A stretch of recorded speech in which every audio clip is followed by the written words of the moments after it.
afternoon, and welcome to this edition of Border Report Live. My name is Rudy Midelis, and I'm your host here in Harlingen, Texas, in the Rio Grande Valley of deep South Texas. Got a great program lined up for you today.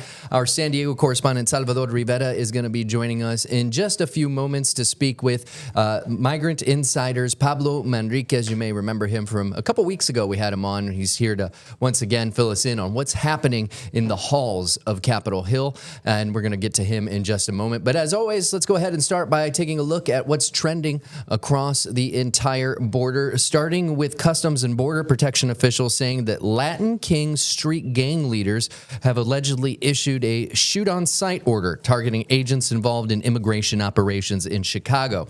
That's according to our partners at News Nation.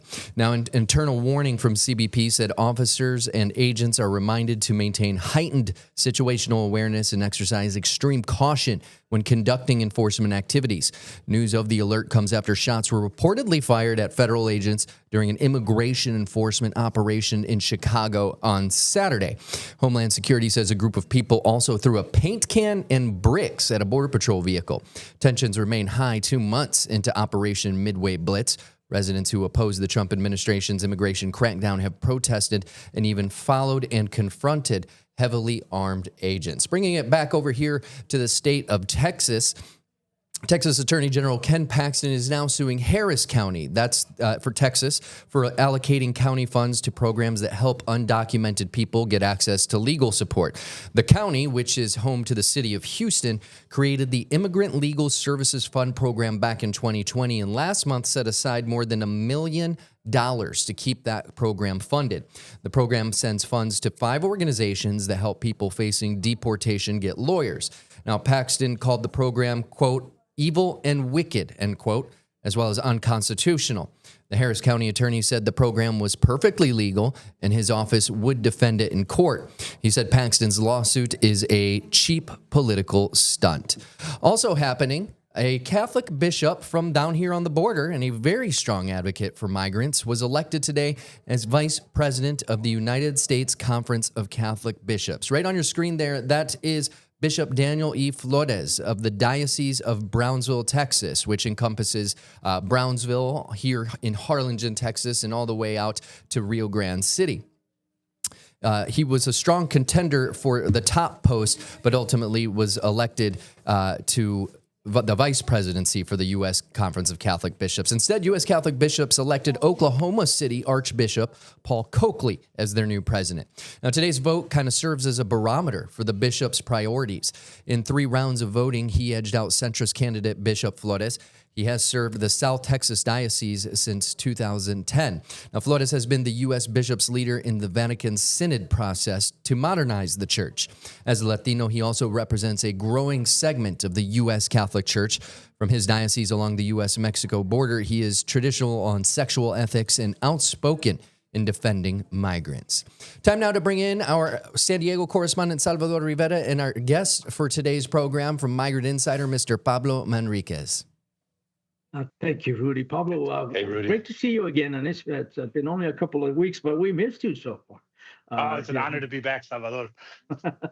I know you are the publisher, MigrantInsider.com. Always a lot of great information, stories that you break.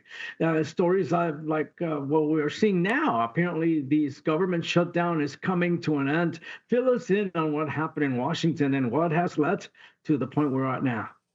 So basically what happened is that Democrats held the line and prevented the government bill to fund the government from moving forward on the argument that the health care subsidies that are going to expire need to be included in the bill. So everything that you're hearing about people's health care, health insurance policies doubling in their rates, this is what Democrats were trying to prevent from doubling. Then eight Democrats over the weekend in the Senate decided to cave, and that has created a firestorm of really, really anger, resentment, all these things about the party not having leadership, being sort of like a rudderless boat.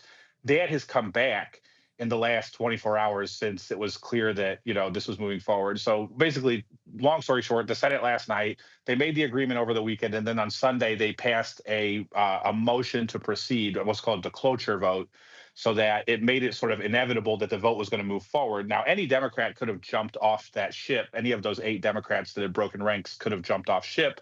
So what the Senate did yesterday was that they fast-tracked the bill to avoid having a situation where the public would pressure these 8 Democrats from jumping ship from the resolution. So yeah, that's what happened. Basically, the Democrats caved. The Republicans got everything they wanted and more in this continuing resolution, which now goes to the House. We expect the House, I imagine, to be back tomorrow. I think that there's like a 30-hour work period or something like that before they pass it. But yeah, Democrats caved. Republicans got everything that they wanted, and that's that. People are really upset. And health insurance is going to skyrocket. The cost of health insurance through Obamacare is going to skyrocket. Tell us how Senator Fetterman from Pennsylvania and the others justify breaking ranks with the other Democrats. So Senator Fetterman was actually very clear, and to his credit, he's actually been a lot more clear in his policy positions lately. He obviously had a stroke during the campaign where he was elected senator, and he's had a lot of issues communicating, but he communicated this much very clearly.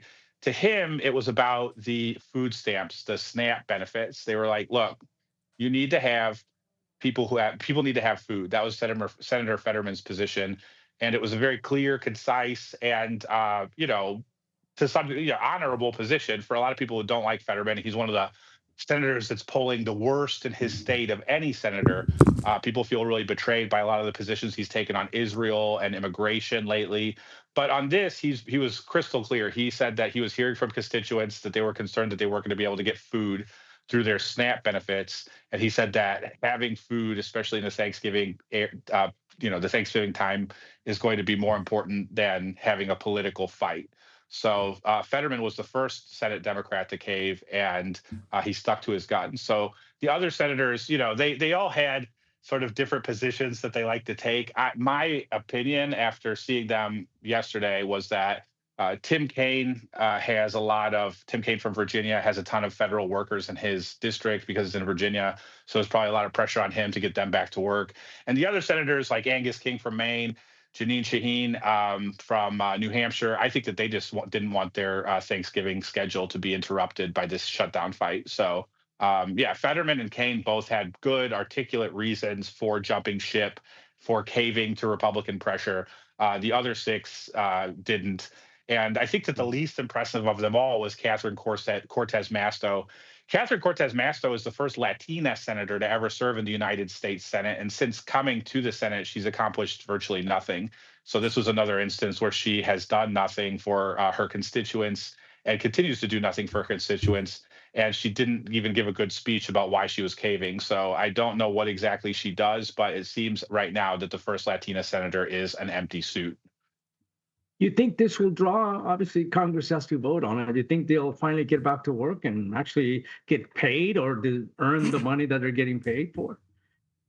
They'll get back to Congress. They'll get back to the Capitol. Whether they earn their money is very subjective. I mean, if you're a MAGA Republican, then you have to be pretty impressed with the ability of these people, of the Republican majorities, to pass these bills, to pass legislation that codifies what was promised on the campaign trail, whether it's mass deportations, whether it's especially in the mass deportation sense, whether it's tax cuts for major corporations. These were things that were campaigned on pretty explicitly. Now, obviously, on the mass deportation side of things, there was a promise on the campaign that they would target criminals, but anybody paying closer attention to something other than what Donald Trump was saying, to what Tom Homan was saying, to what Stephen Miller's been saying for the last few years, it was obvious that while they were out of power, they were making plans for mass deportations of ordinary migrants who are just obeying the law and doing good work, working hard. They hate immigrants, and they especially hate Latinos.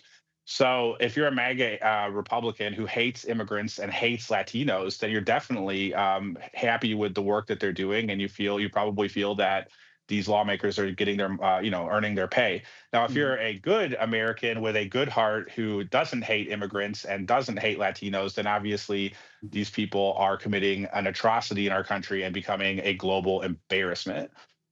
Mhm. Speaking of hate, a lot of it has been directed towards the same-sex marriage debate. Were you pleasantly surprised, or maybe taken aback that the Supreme Court decided not to consider taking away same-sex marriage in the United States? I wasn't following it as closely as I should have been. I was surprised that they didn't take it up because, at least in my limited worldview of Congress and the White House, there is a lot of homophobia.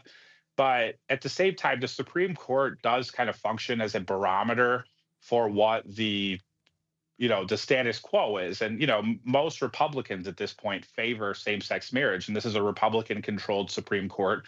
So by taking it up, they risked, if they had taken it up, they risked upsetting ordinary Republicans who at this point have come to Jesus and discovered that the Bible doesn't care if you are married to a man or a woman, or if you had a same-sex marriage, or in a man and woman marriage. So I think that, like, it's not as surprising in retrospect. But if you would have asked me last week, I'd said, yeah, they're going to take it up, and they're probably going to try and upset people with this, with this same-sex marriage, with another same-sex marriage decision. I will say this though: Washington D.C. is run by the gays. Like, they are amazing. They do great work. They've been increasing their power since the '90s, and a lot of our neighbors here where I live were very much. There's a lot of anxiety in the community about whether or not they were going to dissolve marriages or make it so that in the future people couldn't get married. So I think that they really breathed a sigh of relief. They were very much they expected the Supreme Court to interfere with their personal lives, and apparently they're not going to. So that, to me, is a good thing. We're speaking with Pablo Manríquez of MigrantInsider.com, and we're going to continue the conversation after a very quick break. Border Report Live is back in 1 minute.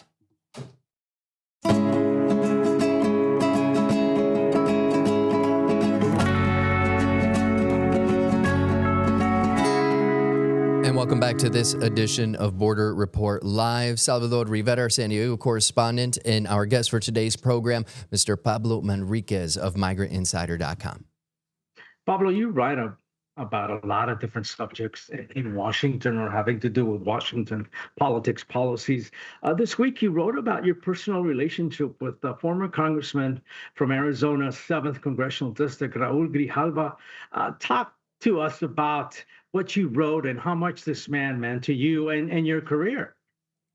Honestly, Raul Grijalva was the first person that made me. He was the first congressman. When I first got here, I didn't know anybody. I was looking for work. I found work at a bar. The bar where I found work, the Tune In, is an establishment bar, which means everything is off the record. Lawmakers can go in there, have conversations with lobbyists, sources, all the rest. It's sort of like the essence of the deep state, sort of, whatever you want to call it. But I was just a dishwasher, right? So I saw it firsthand. And these guys would come in with these buttons on their chest that had a little House of Representatives or Senate symbol on it. And none of them would ever pay attention to the dishwasher, right? Like, now, granted, I had a Notre Dame degree. My problem was more that I didn't know anybody, that I didn't have any skills or anything to offer. But I ended up working in that job for about 6 to 9 months. And in that time, I interacted with probably 50 or 60 Congress people, right? And Raul Grijalva was the only congressperson who ever bothered to learn my name, and not just my name, right? The busboy, the cook, the bartender, Raul Grijalva knew all of our names, and he wanted to hear our stories. He wanted to hear kind of where we were from. And to me, that was just incredible because, all these guys come in. One of the things I always like to say is, when people get to Washington to serve in Congress, they tend to look in the mirror and think to themselves, man, that's the next president of the United States. And it's always refreshing to find somebody who's humble enough to take the job that they have seriously instead of constantly scrambling to try and advance to a cabinet secretariat or whatever. Raul Grijalva was somebody who took his job very seriously. He, at the Tune In where I worked, we would ask him about the latest developments on the immigration debate. This was around 2010, so there was obviously a lot of movement at the time. At the beginning of Obama's presidency, there was this notion that maybe something could happen. Then, in fact, there was a notion that something was going to happen.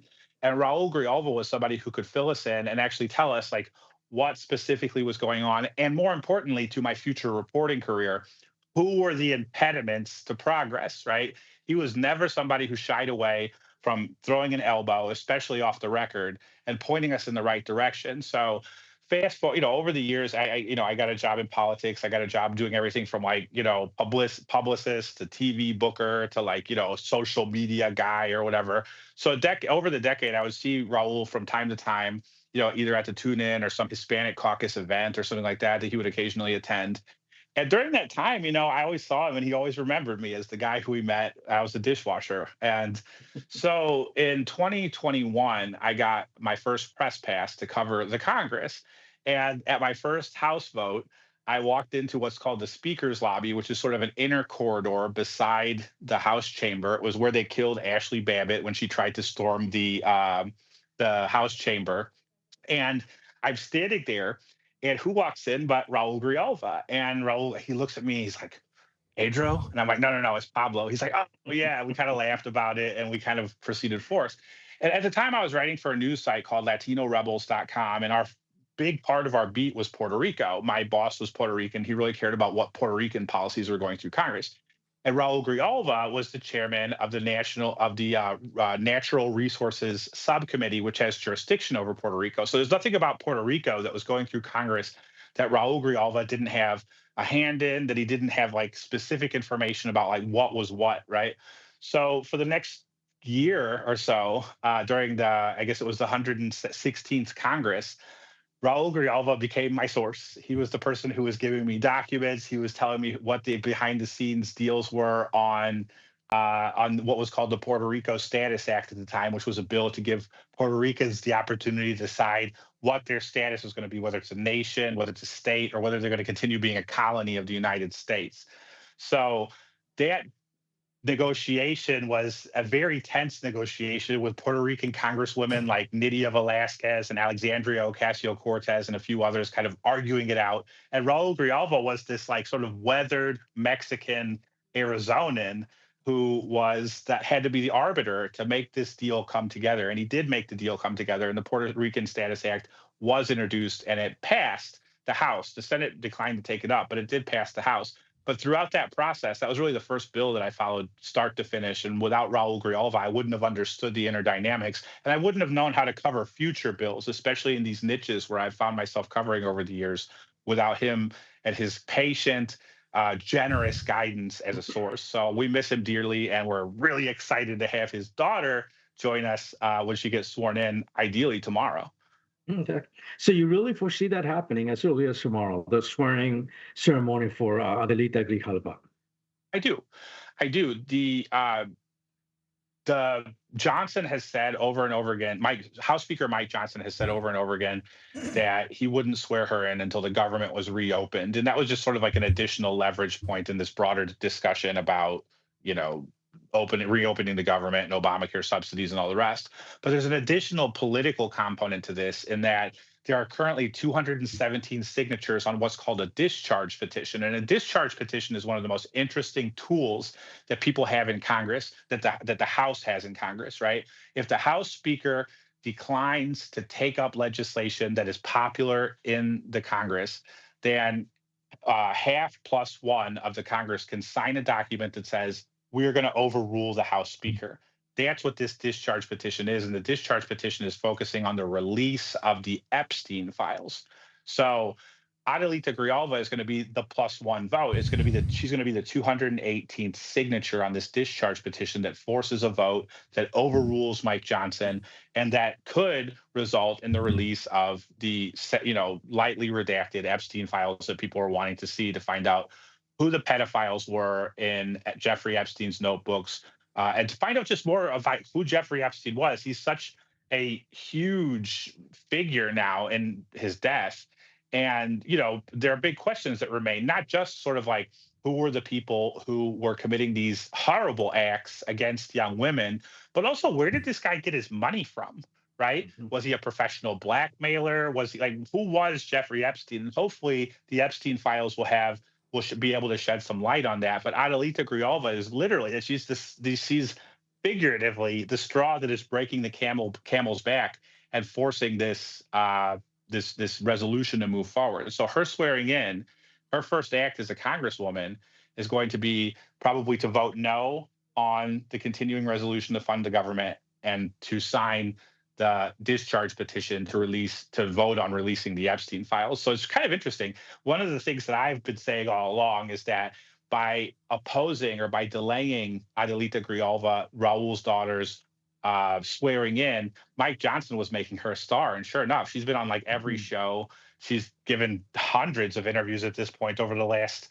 what has been 30, 40 days since the special election when she was duly elected by the Arizonans that elected her.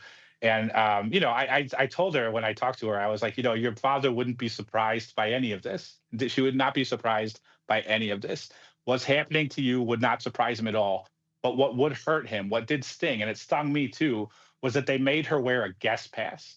They made her wear a guest pass. They wouldn't give her full access to the Capitol. She had to, be chaperoned by a staffer or whatever, and the Capitol Police had to stop and say, "Who are you? You're allowed to be here. You're not allowed to be there." And that, to me, was completely inappropriate. Mike Johnson, the least he could have done, given that the government was shut down, was give her a hard pass to walk around Congress as a duly elected member instead of making her, walk around like a tourist. That, I don't think Raul would have been able to. I think Raul would have been pissed about that. I was really upset about that. I think that, and it'll be good to see her finally have that golden button that Raul used to wear, that says House of Representatives on it, and that it gives her full access to the facilities. It gives her the voting power of her district.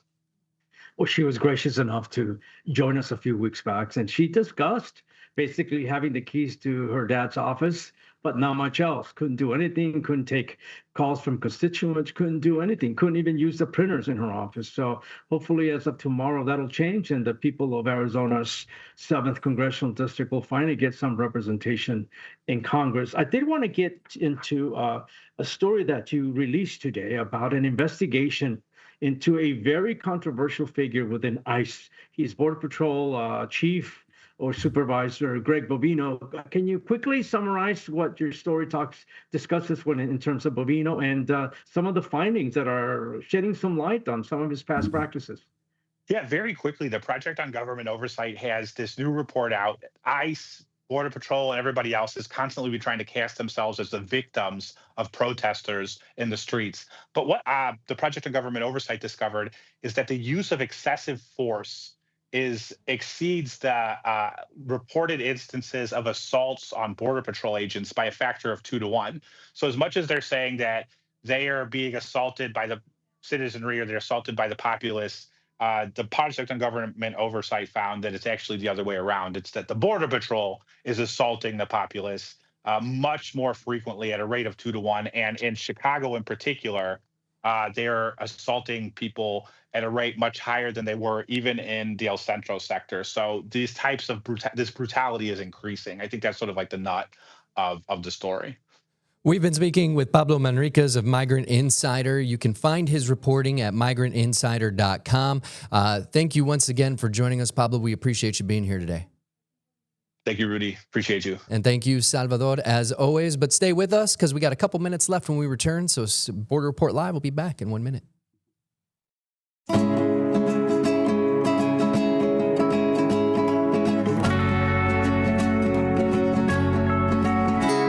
And welcome back to this edition of BorderReport.com. My name is Rudy Mireles, and I'm your host here in Harlingen, Texas, in the Rio Grande Valley of deep South Texas. Before we go, got one more really interesting story. Take a look at this. So we don't really do many stories here about high-speed chases on this program, but this woman crossed the border into Mexico after a wild pursuit with California law enforcement officers that spanned more than 150 miles and took 2 hours. She's accused of stealing a minivan in Ventura County, which is northwest of Los Angeles.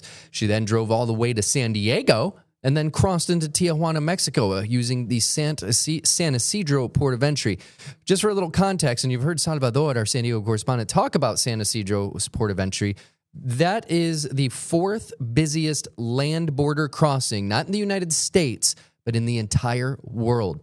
Now, patrols are positioned on both sides of the border to intercept her entry, but it's not clear yet if they were successful because, as you can see from this video, the police helicopter, from the police helicopter that was chasing her, there's no real way to figure out which is that suspect's vehicle with that many cars at the port of entry. And Again, if you'd like to see some of the reporting that Salvador Rivera, our San Diego correspondent, has done on the changes, that improvements and upgrades they're trying to bring to the San Ysidro port of entry because it is so packed, you can find that reporting on borderreport.com. You know what else you can find on borderreport.com?